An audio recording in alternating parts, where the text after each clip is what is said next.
Undisputed. We are live from Los Angeles. I'm Jenny Taft here with Skip Bayless and Shannon Sharp. Guys, good morning. Good morning.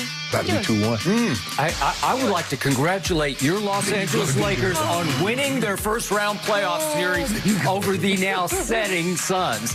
The Suns now have CP0 chance of beating the Lakers. Why you do that, Skip? Well, he's why you count the chickens before they hatch? They're hatched. No, they're not. They already hatched. It's 1-1 and it's over. The setting Suns. That's good, Skip. Yeah, Have you like said that before? I'm clever. Okay, clever. Creative. Okay, we're going to get to that. We're going to get to that. Unfortunately, we have to begin with the fans. And I never like when they take away from the game. But here's the latest, guys. Russell Westbrook left last night's game to loss against the 76ers after injuring his ankle. But while heading to the locker room, a fan dumped popcorn at Westbrook, and he had to be held back by multiple members of security to not confront the fan. The fan was ejected shortly after. Westbrook shared his growing frustration of fan behavior after the game. So take a listen. To be blatantly honest, man, this is getting out of hand, especially for me. Just the amount of disrespect, the amount of just fans just doing whatever they want to do. It's out of pocket, man. But there's certain things that cross the line. And any other setting, I know for a fact that fans they wouldn't come up.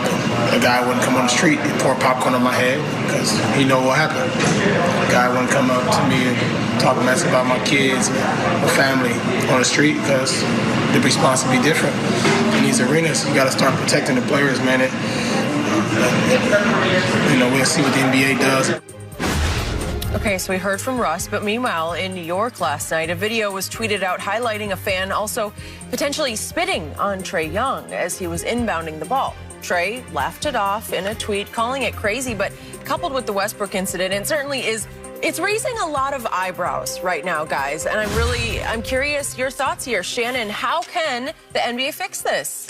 Well, Skip, I think the immediate thing that you do is that once you find the perpetrator that does this, they're banned immediately. There are no second chances. You don't 1-year suspension or 5-year. You're banned from that arena.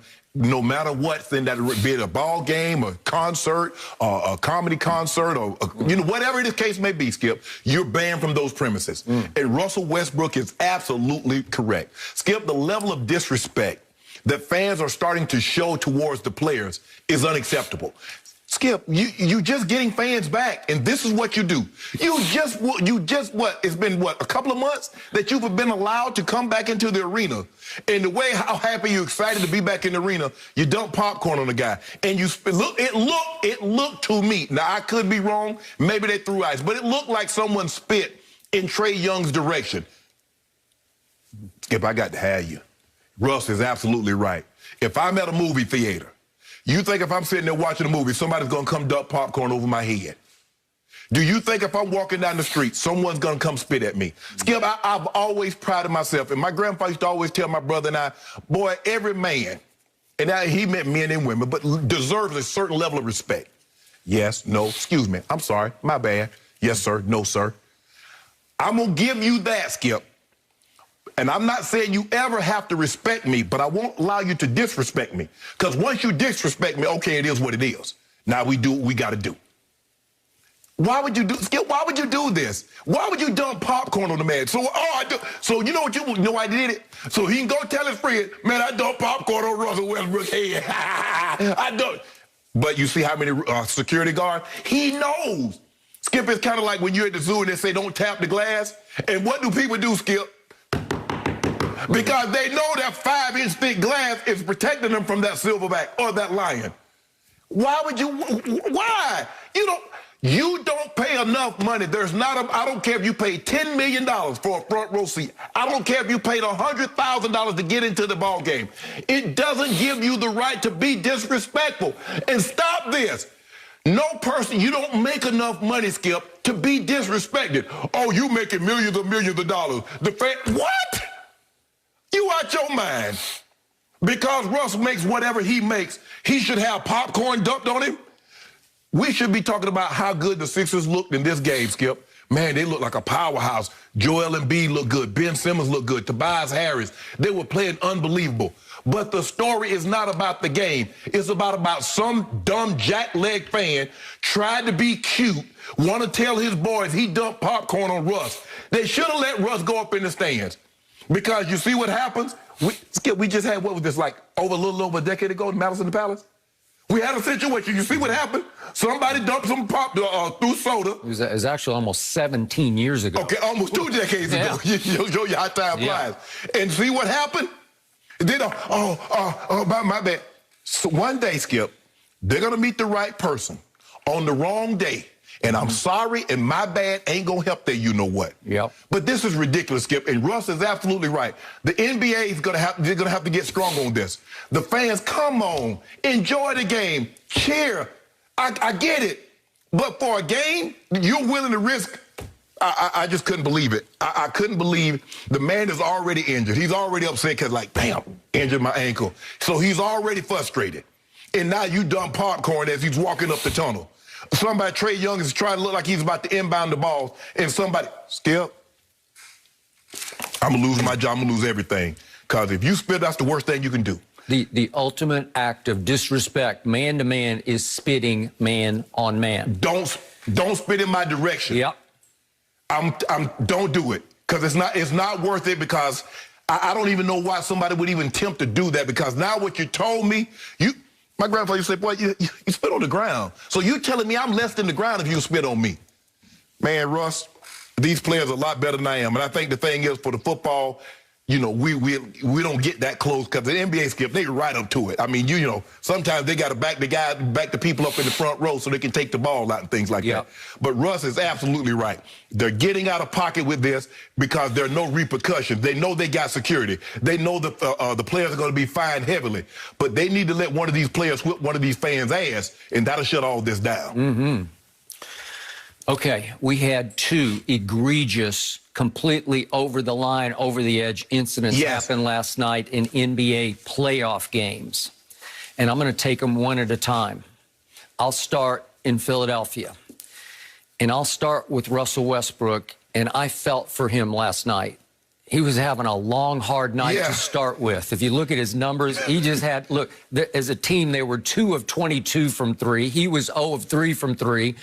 His running mate, who can just shoot the lights out, was 1 of 6. I'm talking about Bradley Beal. And Russ's numbers were 10 points, 11 assists, and 6 rebounds. So you saying he was already having a bad night? He was having the worst night because he had turned his ankle twice. Right.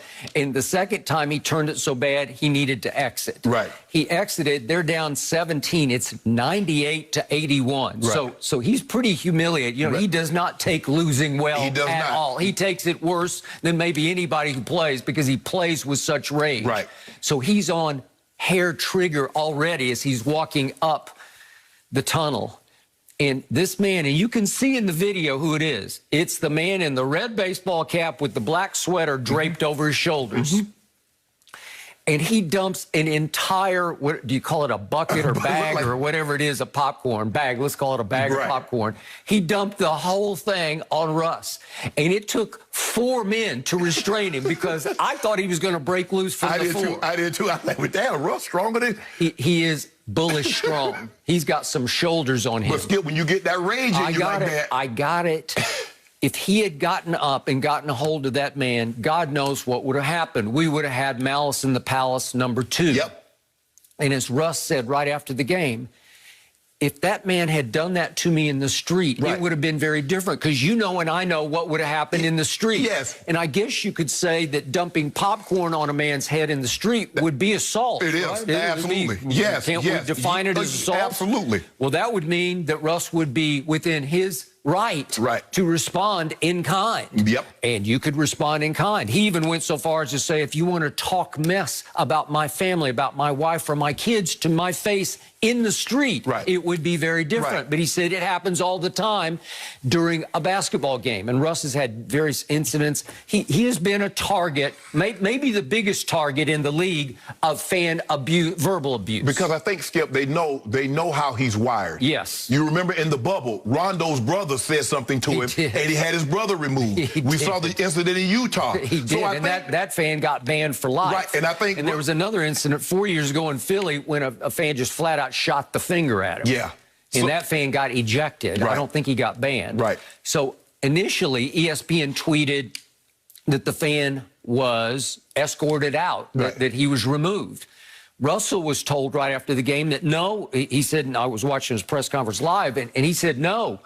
He ran and he escaped. So I don't know, but LeBron tweeted about, we got video cameras everywhere, Right. so we should know who this man is. Exactly. And we should identify him, and we should, within the confines of the NBA rules, prosecute him by banning him. He should not be allowed in the doors. Although some were saying, in fact, we're going to have our man Meta is going to join us here in it'd be the 11 Eastern hour of this show. Okay. We're obviously in the Pacific time now.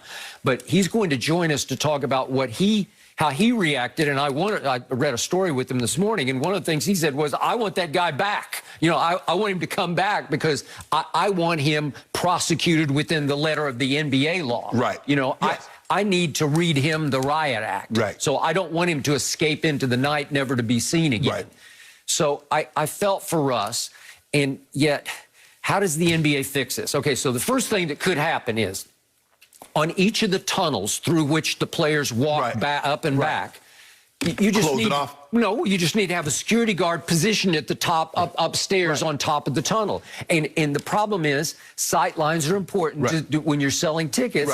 You don't want a security guard in the way of a fan seat that you can charge a lot of money for. You know, a lot of times the players walk up the tunnels, people hand things down to them, they sign it, they throw them their sweatbands, they throw them a towel. It's